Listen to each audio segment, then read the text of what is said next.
Bonjour à tous ces amis, on se retrouve pour le quintet de samedi, direction l'hippodrome d'Enghien pour le prix de la Porte d'Auteuil, un quintet extrêmement compliqué, 16 partants, parcours de vitesse, il y a très peu de rayures dans l'épreuve, hein. Je pense que 90% du peloton, voire 95% du peloton peuvent faire l'arrivée, donc ça rehausse la complexité de l'épreuve.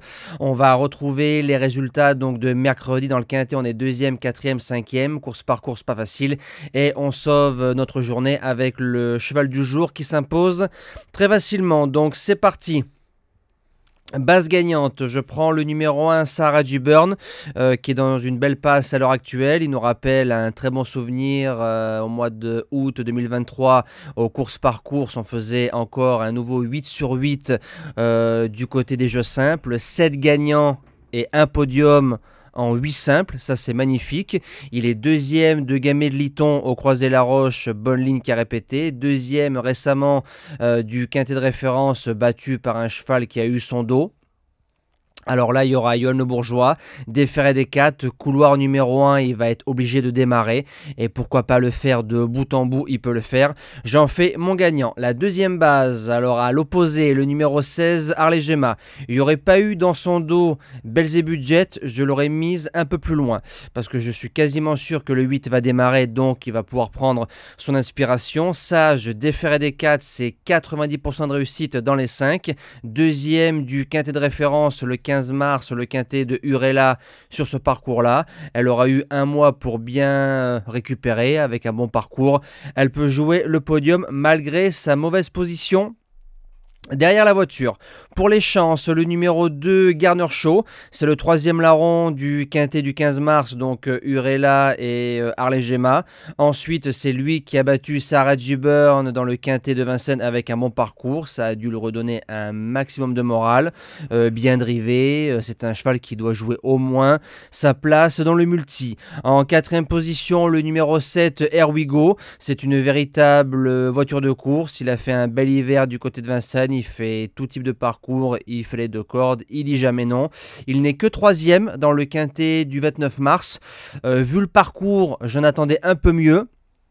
Donc il réussit à finir 3e en n'étant peut-être pas à 100% ou peut-être en étant un peu moins bien. Mais dans les 5, il ne doit pas sortir. En 5e position, le numéro 8, Belzebudget. Alors je ne peux pas le mettre en base parce qu'avec son couloir numéro 8, il va falloir absolument démarrer. Le 15 mars, on a été trop offensif dans le quintet de référence, le quintet de Urella, Harley Gemma et Garner Shaw.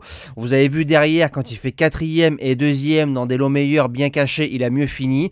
Et il s'est fait battre le 13 avril par notre cheval du jour qui était Charmy Charlias. La ligne est excellente, au driver de bien faire. En 6e position, le numéro 10, Grande Prêtresse. Elle retrouve le parcours de son dernier succès. Le 6 avril, ceux qui l'ont joué à Vincennes pleurent encore.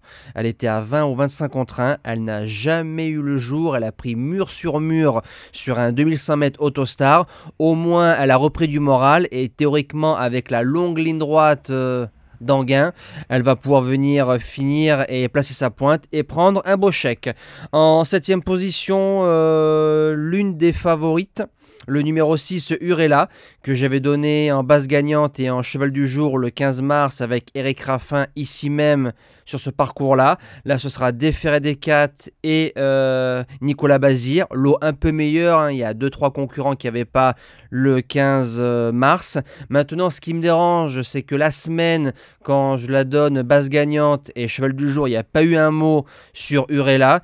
Et cette semaine, on a vu en gros sur la jaquette de Paris Turf, Urella enfonce course visée. Donc ça me dérange un tout petit peu. Mais bon, en 8 chevaux, elle est incontournable. Et je termine avec le numéro 4. Je vais tenter un truc parce qu'il risque d'y avoir des surprises. Alors, je n'ai pas mis Baya, j'ai pas mis Greco Bello, j'ai pas mis ci, j'ai pas mis là. Les gars, je peux pas tous les mettre, il faut faire des choix. Donc, c'est un pronostic. Si vous voyez des chevaux mieux que moi, faites-vous confiance. J'ai gardé le 4 favori de Liton. Il a été acheté à réclamer le 26 mars en gagnant à Enghien sur ce parcours-là facilement. Il aurait pu aller beaucoup plus vite. Maintenant, quand on regarde sa carrière et quand le cheval était à son prime, il a lutté, je pense, avec des chevaux meilleurs que ça. Pierre-Yves Verva qui était à la drive, cheval qui va être entre 20 et 30 contre 1, et avec un bon numéro, un Pierre-Yves Verva à 20 ou 30 contre 1, ça fait souvent les arrivées de quintet, et pourquoi pas amener de l'argent dans cette épreuve. Moi je vous dis à demain pour le prix du président de la République, passez un bon week-end et merci à tous.